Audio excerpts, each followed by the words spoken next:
Hello friends, स्वागत है आपका हमारे YouTube channel study smart IQ में। और आज मैं आपके लिए आरपीएफ एसआई कांस्टेबल 2024 के लिए जीके जीएस की रिवीजन क्लासेस लेकर आ चुकी हूँ। तो आज से हम स्टार्ट करेंगे रिवीजन क्लासेस। तो ये हमारी फर्स्ट रिवीजन क्लास है और एग्ज़ाम तक हम ऐसे ही रिवीजन क्लासेस लाते रहेंगे, जिसमें कि आपके सारे क्वेश्चन या सब्जेक्ट कवर हो जाएगा जीके जीएस का।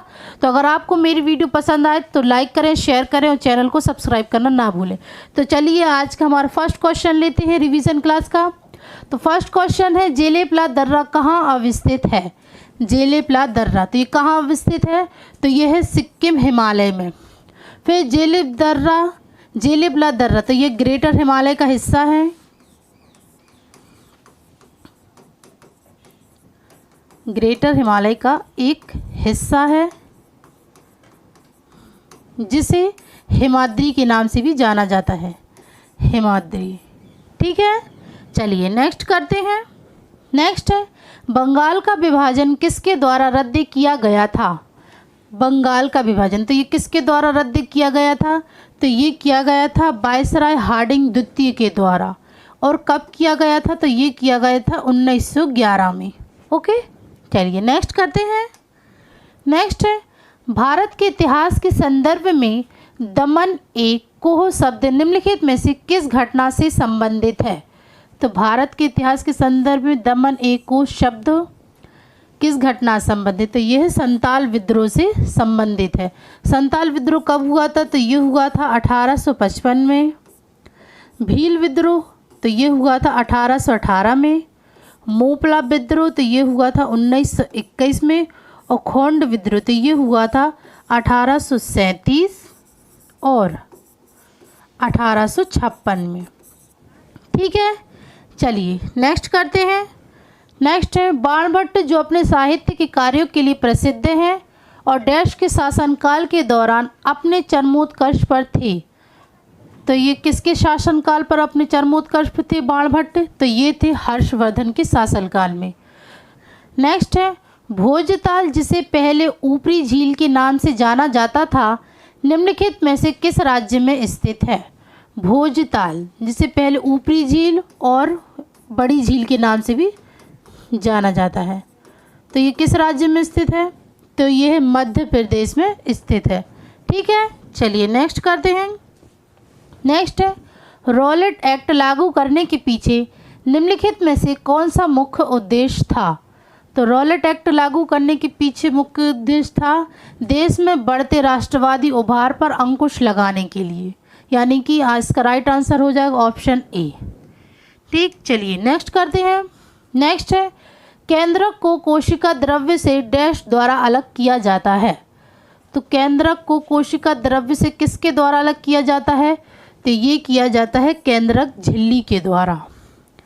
और इसका आविष्कार या इसकी खोज 1813 में जीव विज्ञानी ब्रिटिश के रॉबर्ट ब्राउन ने की थी, केंद्रक की खोज। और केंद्रक के अध्ययन को कहते हैं कैरियोलॉजी।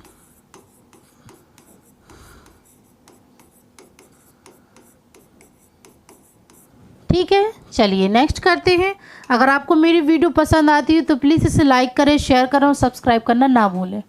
चलिए नेक्स्ट देखते हैं। तो नेक्स्ट है, 2011 की जनगणना के अनुसार निम्नलिखित में से किस केंद्र शासित प्रदेश में सर्वाधिक निम्न जनसंख्या घनत्व है? केंद्र शासित प्रदेश में और सर्वाधिक निम्न जनसंख्या घनत्व, तो ये है अंडमान और निकोबार। और फिर अधिक की बात कर लेते हैं। तो अधिक जनसंख्या घनत्व है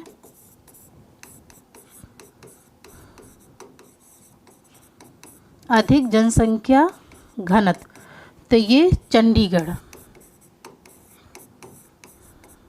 ठीक है ना, चलिए नेक्स्ट करते हैं। नेक्स्ट है, भारत में पाई जाने वाले लौह अयस्क का अधिकांश भाग किस गुणवत्ता का है? तो भारत में पाए जाने वाले लोह अयस्क का अधिकांश भाग, तो ये हेमेटाइट गुणवत्ता का है। और हेमेटाइट और मैग्नेटाइट ये भारत में पाए जाने वाले उच्च गुणवत्ता का लोहा है, उच्च गुणवत्ता वाला लोहा है। चलिए नेक्स्ट करते हैं। नेक्स्ट है, भारतीय संविधान के किस अनुच्छेद में मानवों की तस्करी और जबरन श्रम पर रोक है? मानवों की तस्करी और जबरन श्रम पर रोक है, तो ये किस अनुच्छेद में है? तो ये है अनुच्छेद 23 में। ठीक है, चलिए नेक्स्ट करते हैं। नेक्स्ट है, निम्नलिखित में से कौन उज्बेकिस्तान से संबंधित था? उज्बेकिस्तान से, तो उज्बेकिस्तान से संबंधित था अलबरूनी। यह एक फारसी विद्वानी है था, यह एक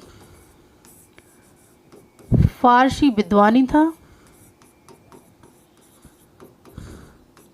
ये महमूद गजनबी के साथ भारत आया था।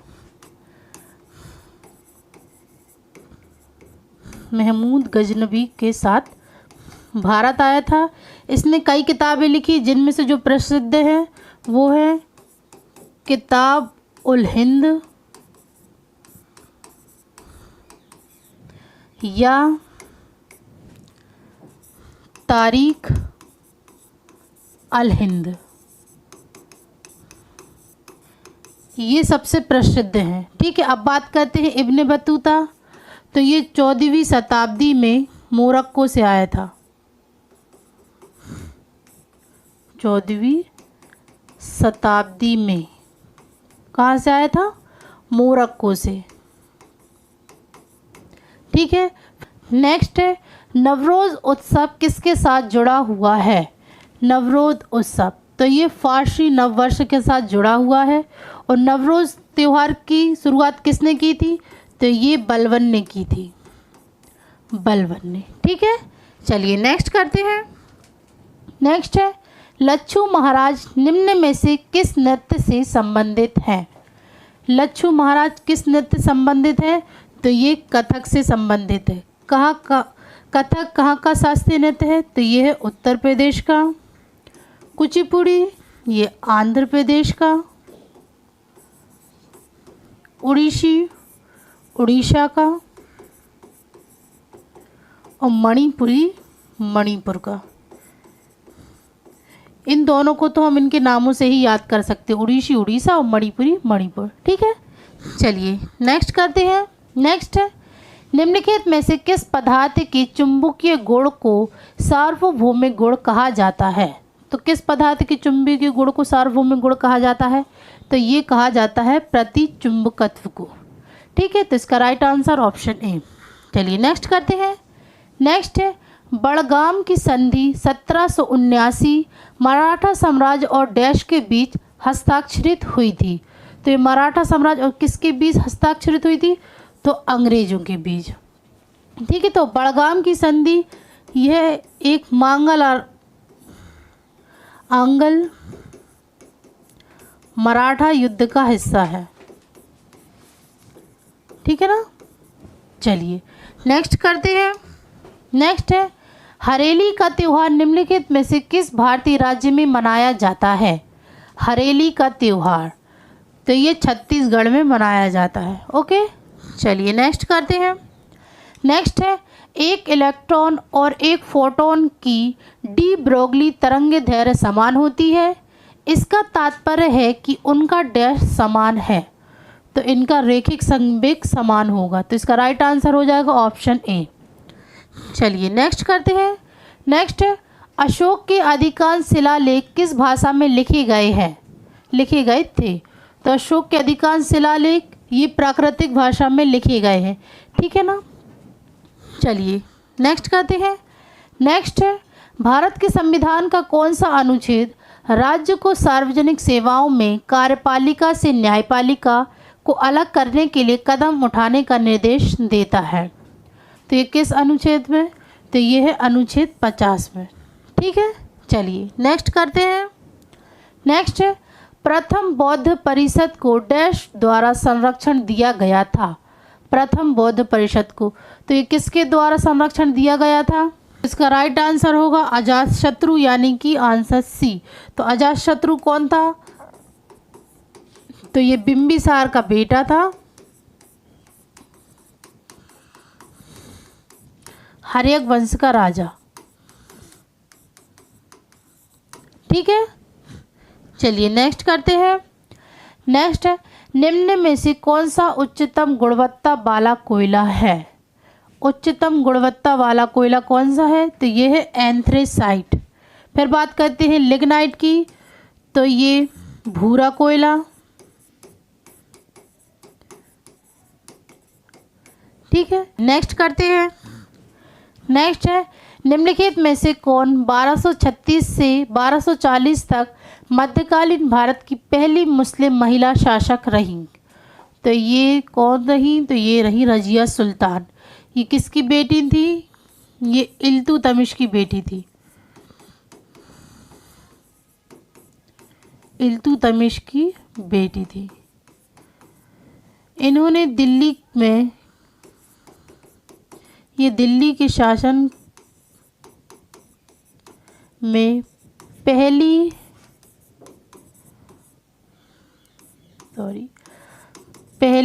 और आखिरी मुस्लिम महिला थी।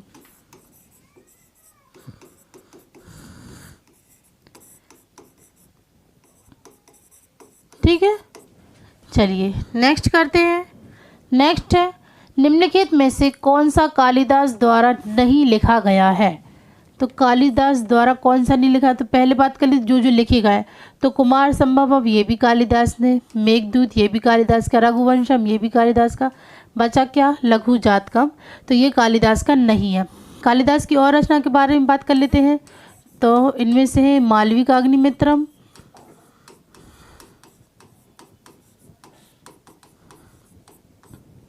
ठीक है, मालविकाग्निमित्रम, अभिज्ञान शकुंतलम,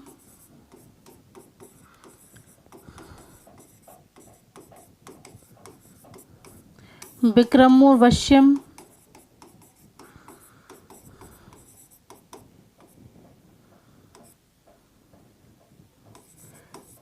ठीक है, फिर ऋतु संहार।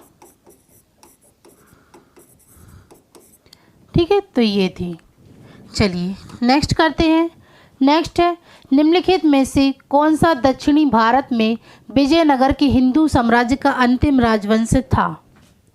तो ये कौन था दक्षिणी भारत में विजयनगर के हिंदू साम्राज्य का अंतिम राजवंश? तो ये था अराविदु राजवंश। ये चौथा और अंतिम शासक था, चौथा और अंतिम शासक था।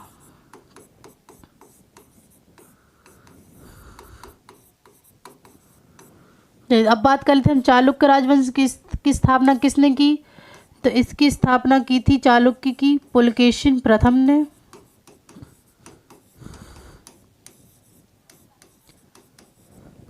होयसल राजवंश की नृपकाम द्वितीय ने।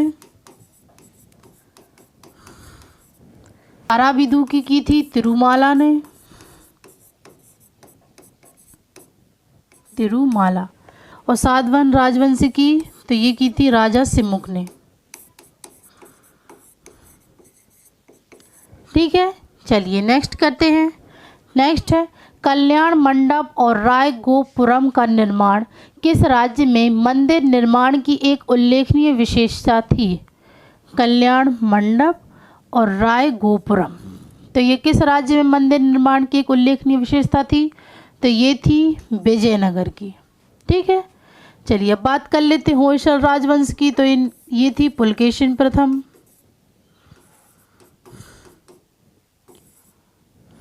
एक मिनट, हाँ, पुलकेशिन प्रथम।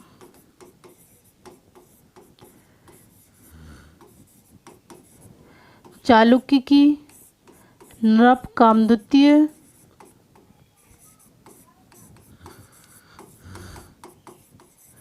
विजयनगर की थी हरिहर और बुक्का ने, हरिहर बुक्का ने। और राष्ट्रकूट की तो ये की थी दंती दुर्ग ने। ठीक है, तो ये हमारे आज के क्वेश्चन। तो आई होप आपको ये वीडियो पसंद आई हो। तो ऐसे ही वीडियो देखने के लिए हमारे चैनल को लाइक करें, शेयर करें, सब्सक्राइब करें। Thank you.